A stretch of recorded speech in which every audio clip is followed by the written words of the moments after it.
दोस्तों, आज मैं आपको जो कहानी सुनाने जा रही हूँ, ये कहानी है अमीर गरीब बहू के बंटवारे की। तो चलिए दोस्तों, देखते हैं आज की ये कहानी।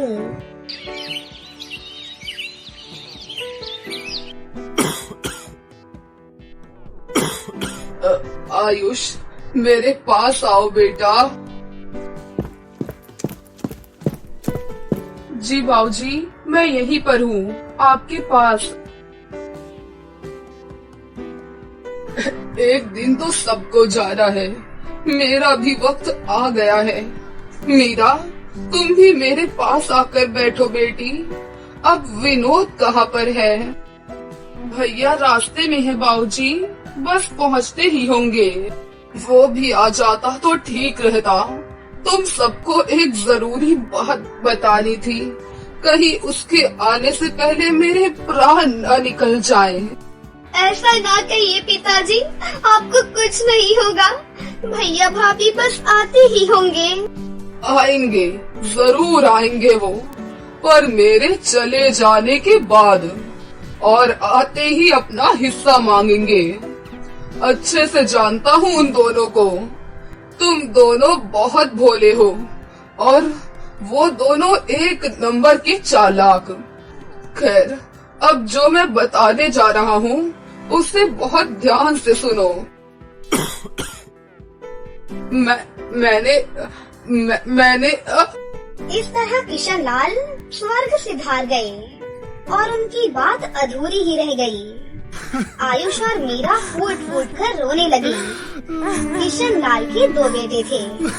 बड़े बेटे का नाम विनोद और उसकी पत्नी का नाम बबीता था, जबकि आयुष उसका छोटा बेटा था और उसकी पत्नी मीरा थी। किशन लाल हमेशा से ही आयुष के घर पर ही रहते थे। आयुष और मीरा उनकी खूब सेवा करते थे, जबकि विनोद और बबीता को तो हमेशा से बस किशन लाल की जमीन जायदाद से ही मतलब था। जैसा कि किशन लाल ने कहा था, उनकी मौत के बाद विनोद और बबीता वहाँ पर पहुँचे। आयुष, पिताजी चल बसे क्या? जी भैया, हम अनाथ हो गए भैया। बाबूजी नहीं रहे। कोई बात नहीं भाई, कोई बात नहीं, हिम्मत रख भाई। अच्छा ये बता, पिताजी ने जाते वक्त कुछ कहा क्या? नहीं तो मतलब? अरे वही, अपनी जमीन या खेत के बारे में कुछ कहा? नहीं भैया, इस बारे में तो कुछ भी नहीं कहा पिताजी ने। हाँ तो ठीक है ना, आप दो ही भाई तो हो, आधी आधी बांट लो जमीन। भाभी, अभी अभी तो पिताजी का देहांत हुआ है, ये सब बातें तो बाद में भी हो सकती है ना? हाँ हाँ बिल्कुल, मैं कौन सा अभी कोई कागज पत्र मांग रही हूँ। विनोद और बबीता एक नंबर के लालची थे। विनोद बहुत पहले ही पैसे कमाने के चक्कर में शहर चला गया था और शहर में रहकर उसने अच्छा खासा पैसा भी कमा लिया था, जबकि आयुष सिर्फ इसलिए गांव में रहा ताकि वो अपने पिता की देखभाल कर सके और खेती बाड़ी संभाल सके। इस तरह से विनोद के मुकाबले आयुष हमेशा से गरीब ही रहा। लेकिन इस बात से ना तो आयुष को कोई अफसोस था और ना ही उसकी पत्नी मीरा को। दोनों ने मिलकर किशन लाल का बहुत अच्छे से ख्याल रखा और उन्हें कभी भी कोई कमी नहीं होने दी। जबकि अमीर होने के बावजूद भी विनोद और उसकी पत्नी बबीता एक नंबर के कंजूस और लालची थे।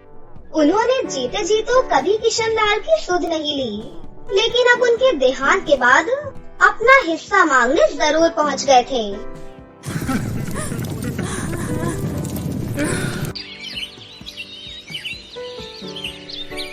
आयुष, अब तो सारे काम निपट गए हैं और मेरी छुट्टी भी खत्म होने वाली है।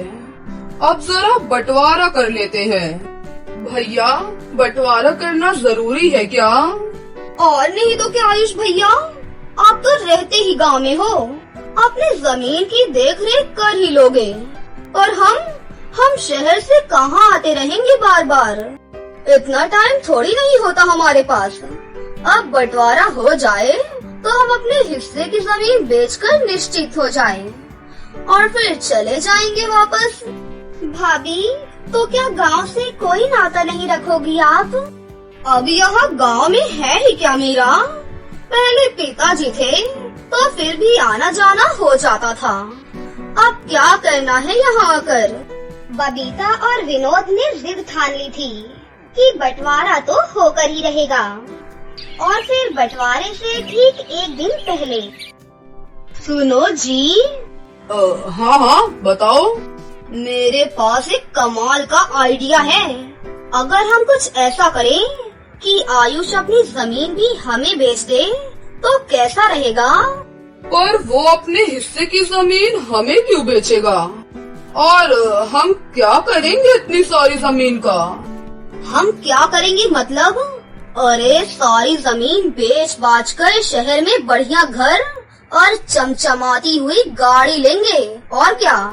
पर ऐसा होगा कैसे भाई? फिर बबीता ने विनोद को अपने दिमाग की सारी खुराफात बताई। फिर अगले ही दिन विनोद सुबह आयुष से बोला, अरे आयुष, क्या कर रहे हो?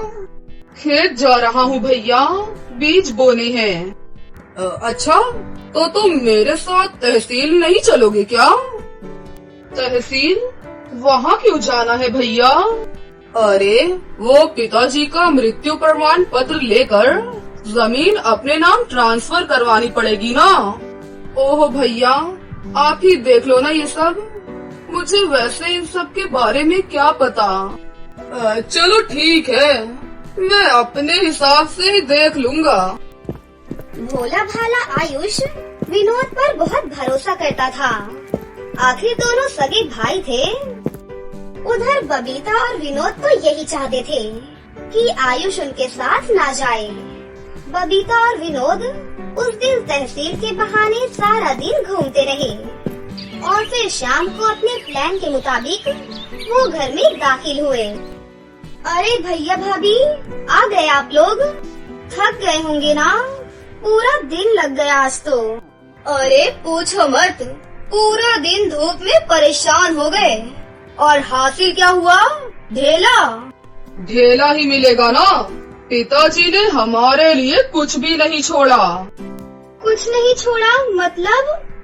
पिताजी हमारे लिए इतनी सारी जमीन छोड़ तो गए हैं ना? अरे ये जमीन हमारी नहीं है मीरा। पिताजी ने बैंक से लोन लिया था ना, 4 लाख रुपए का, वो उन्होंने चुकाया नहीं और बैंक ने अब जमीन पर केस लगा दिया है। जब तक उनको पैसा नहीं मिलेगा, जमीन हमारी तो क्या, किसी के भी नाम नहीं हो पाएगी। पर भैया, पिताजी ने तो इस बारे में कभी कुछ भी नहीं बताया। अरे कैसे बताते? अगर वो बता देते कि जमीन गिरवी रखी है तो हम नाराज नहीं हो जाते। खुद तो चले गए और हमें भिखारी बना गए। कुछ भी हो भाभी, पर ऐसे तो मत बोलिए पिताजी के बारे में। अरे तुम चुप रहो मीरा, ये देख रही हो, ये बैंक का नोटिस है। इसमें साफ साफ लिखा है कि अगर हमने 1 महीने के अंदर 8 लाख रुपए नहीं चुकाए तो वो खेत की जमीन के साथ साथ हमारे घरों पर भी कब्जा कर लेंगे। हे भगवान, अब हम क्या करेंगे भैया? अब तो बस एक ही तरीका है आयुष, 4 लाख तुम दो, 4 लाख हम देते हैं और जमीन को बचा लेते हैं। अब भैया, लेकिन अब इतना पैसा तो नहीं है हमारे पास। आयुष और मीरा विनोद और बबीता की चाल में पूरी तरह से फंस चुके थे। वैसे एक तरीका है जिससे काम बन सकता है। हाँ हाँ, तो जल्दी बताओ ना। अगर ये दोनों अपने हिस्से की जमीन बेच दें तो काम बन सकता है। पर हम जमीन कैसे बेच सकते हैं? आप ही ने तो बताया कि जमीन पर केस है। हाँ, कोई और तो नहीं ले सकता, लेकिन हम तो ले सकते हैं ना। अगर तुम दोनों अपने हिस्से की जमीन हमें दे दो तो मैं अपने भैया से 4 लाख रुपए लेकर बैंक के पैसे चुका दूंगी और फिर जब जमीन पर से केस खत्म हो जाएगा तो उसे बेचकर अपने भैया के पैसे चुका दूंगी। भाभी, ऐसे तो हमारे पास तो जमीन ही नहीं बचेगी। अरे नहीं नहीं, ऐसा मत सोचो। वो नदी के पास अपना छोटा सा खेत है ना, ऐसा करो उसे तुम ले लो, उसी पर खेती करो। आखिर तुम मेरे भाई हो, इतना तो मैं कर ही सकता हूँ तुम्हारे लिए। बस एक वही ऐसा खेत है जो गिरवी नहीं है। बबीता और विनोद ने बहुत गहरी चाल चली थी। उधर आयुष और मीरा सोच रहे थे कि उनके भैया भाभी ने उनका घर बिकने से बचा लिया है। फिर वैसा ही हुआ जैसा कि तय हुआ था। मीरा और आयुष ने अपने हिस्से की जमीन बबीता के नाम कर दी और खुद नदी के पास वाले खेत में खेती करने लगे। फिर कई दिन बीत गए। बबीता और विनोद सारी जमीन मिलने से बहुत खुश थे। तो वहीं आयुष और मीरा भी अपना घर बच जाने से संतुष्ट थे। लेकिन वो कहते हैं ना कि जो जैसा बोता है वैसा ही काटता है। एक दिन सुबह सुबह नदी के पास वाले खेत में मीरा, मीरा, जल्दी इधर आओ। क्या हुआ जी? ये देखो, खेत में जुताई करते हुए मुझे क्या मिला। जुताई करते हुए आयुष को एक लकड़ी का बक्सा मिला था जिसमें ढेर सारे सोने के सिक्के भरे हुए थे। तो वहीं दूसरी तरफ ठीक उसी वक्त शहर में बबीता के घर की घंटी बजी। ये घर विनोद का है? जी हाँ, आप कौन? हम लक्ष्मी सागर बैंक से आए हैं। आपके पिता किशन लाल ने 5 लाख रुपए का लोन लिया था हमसे और उन्होंने उसकी सिर्फ 3-4 किश्तें ही चुकाई हैं।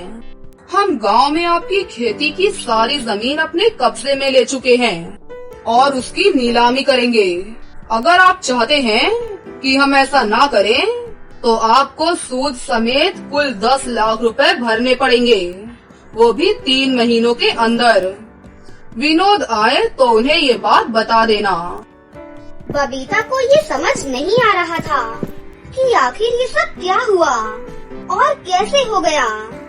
लेकिन सच तो यही था कि अब जाकर हुआ था असल मायने में बंटवारा। जिसने जो बोया था वही उसे मिल रहा था। राजेशपुर नाम के एक गांव में सबकी मदद करने वाली एक लड़की प्रीति रहती थी। एक दिन वो अपनी सहेली अर्पिता के साथ स्कूल जा रही थी। तभी एक बस वाला उन दोनों को टक्कर मार देता है। प्रीति को थोड़ी बहुत चोट आती है, लेकिन अर्पिता का पैर बहुत ज्यादा जख्मी हो जाता है। सबकी मदद से प्रीति अर्पिता को हॉस्पिटल पहुंचाती है। उसके बाद वो बहुत दुखी होती है और बहुत सोचने लग जाती है कि अब उसकी सहेली कैसे चलेगी, कैसे सारा काम कर पाएगी। वो रो ही रही होती है कि तभी उसकी मम्मी उसको बताती है, बेटा रो मत, तुम्हारी सहेली के पैर ठीक हो सकते हैं। मैं एक जड़ी बूटियों वाली जादूगरनी को जानती हूँ जिसके पास उस परी का पता है जो तुम्हारी सहेली के पैर को बिल्कुल ठीक कर सकती है। अच्छा, ये तो आपने बहुत अच्छी बात बताई। कहाँ रहती है वो जादूगरनी? मुझे उनके पास जाना है। तुम्हारे पास जादूगरनी खुद ही आ जाएंगी। तुम्हें बस ये मंत्र सच्चे दिल से पढ़ने पड़ेंगे। प्रीति उन मंत्रों को अच्छे से पढ़ने लग जाती है और सच्चे दिल से प्रार्थना करती है, जादूगरनी जी आप मेरी मदद करने आओ। इतना कहते ही जादूगरनी उसके सामने प्रकट हो जाती है।